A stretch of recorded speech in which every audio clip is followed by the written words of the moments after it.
আমি অন্যায়, আমি উল্কায়, আমি শনি।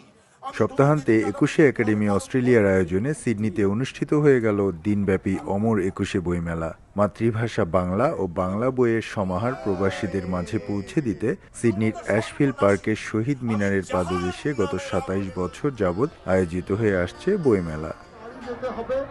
পবিত্র মাহে রমজানের কারণে মেলা এবছর এগিয়ে আনা হয়। প্রবাসী বাংলাদেশিদের নানান সাংস্কৃতিক ও অরাজনৈতিক সংগঠনের অংশগ্রহণে প্রভাত ফেরি ও শহীদ বেদিতে পুষ্পস্তবক অর্পণের মধ্য দিয়ে ২১শে মেলার শুভ উদ্বোধন হয়।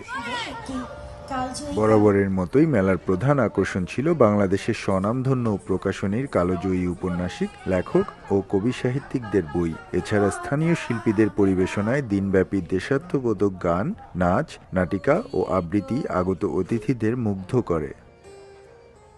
এস এম আমিনুল রুবেল, সময় সংবাদ, অস্ট্রেলিয়া।